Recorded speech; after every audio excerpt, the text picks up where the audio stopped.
লালা উন্নয়ন খণ্ডের অধীনস্থ রংপুর রামচন্ডী গাঁও পঞ্চায়েতের অধীনস্থ ৯ নম্বর গ্রুপের রামচন্ডী এনসি নাগরা ও কুকিপুঞ্জির উপজাতি এলাকায় যাতায়াতের অব্যবস্থার অভিযোগ তুললেন রামচন্ডী নিমাইচাঁদপুরের জেলা পরিষদ সদস্য দিলওয়ার হোসেন বড়ভূইয়া।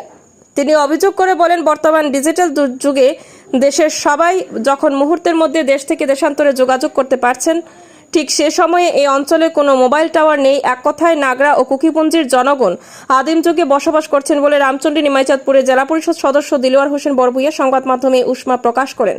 রংপুর রামচন্ডী জিপির সভাপতি প্রান্তদীপ নাথ মজুমদার ও স্থানীয় উপজাতি সম্প্রদায়ের কয়েকজনকে নিয়ে হাইলাকান্দি জেলা আয়ুক্ত অভিষেক জৈনের সাথে দেখা করে দিলওয়ার হোসেন বড়ভূইয়া এ ব্যাপারে একটি স্মারকপত্র প্রদান করেন। হাইলাকান্দির জেলা আয়ুক্ত বিষয়টি খতিয়ে দেখে বিহিত ব্যবস্থা নেওয়ার আশ্বাস দেন। এতে রামচন্ডী নিমাইচাঁদপুরের জেলা পরিষদ সদস্য দিলওয়ার হোসেন বড়ভূইয়া জেলা আয়ুক্তের আশ্বাসে সন্তোষ ব্যক্ত করেন।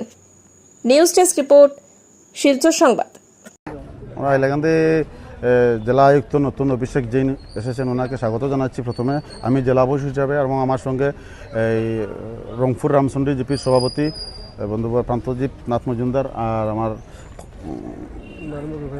৯ নম্বর ওয়ার্ড মেম্বার ট্রাইবেল খাসিয়ার এই যে লালচি কিমি কুকি রিপ্রেজেন্টেটিভ হিসেবে আমরা ওনার সাথে দেখা করেছি এবং বিশেষ করে দাবি জানিয়েছি। আজকে বিগত প্রায় ৩০ বছর থেকে বঞ্চিত আমার জেলা পরিষদ এলাকার অন্তর্গত এবং ওনার রংপুর রামচন্ডী জিপির অন্তর্গত এই রামচন্ডী NC3 নাগরাপুঞ্জি, কুকিপুঞ্জি, কাটলপুঞ্জি, এই ট্রাইবেল এলাকা ST এলাকাটা টোটাল বঞ্চিত। আজকে রাস্তাঘাটের অবস্থা খুব বেহাল, সেখানে যোগাযোগ ব্যবস্থাও বেহাল, তাই নেটওয়ার্কটাও নেই। আজকের দিনে আমরা 5G চালাচ্ছি 6G লঞ্চ হওয়ার পথে, কিন্তু আজকের দিনেও সেই পুঞ্জিতে প্রায় 1200 ফ্যামিলি আছে, নিয়ার অ্যাবাউট 3-4 হাজার পপুলেশন হবে। সেখানে আজকের দিনে কোনো নেটওয়ার্ক নেই। তার জন্য আমরা আজকে সেখানে লোকাল পঞ্চায়েত প্রতিনিধি, ওয়ার্ড মেম্বার, সদস্যের প্রতিনিধি, জিপি সভাপতি এবং আমি নিজে জেলা সদস্য হিসেবে জেলা আয়ুক্তের সঙ্গে দেখা করে আমরা একটা স্মারকপত্র দিয়েছি যে সেখানে প্রথমে একটা যোগাযোগ ব্যবস্থা এবং রাস্তাঘাটের উন্নয়ন, পানীয় জল এবং বিশেষ করে মোবাইল কানেকশন। আজকের দিনে আমরা 5G নেটওয়ার্ক চালাচ্ছি, কিন্তু তারা ফোনে যোগাযোগ করা যায় না, নেটওয়ার্ক টোটাল নাই। একটা মোবাইল টাওয়ার ইনস্টলেশনের জন্য আমরা দাবি জানিয়েছি। অবশ্য জেলা আয়ুক্ত খুব গুরুত্ব সহকারে নিয়েছেন, উনি বলছেন খুব শীঘ্রই তারা একটা ব্যবস্থা নেবেন। জিপিতে এই এলাকাতে কাশিয়াপুঞ্জিতে অনেক দিন থেকে এখানে কোনো নেটওয়ার্ক নেই, এখানে কোনো টাওয়ার নেই।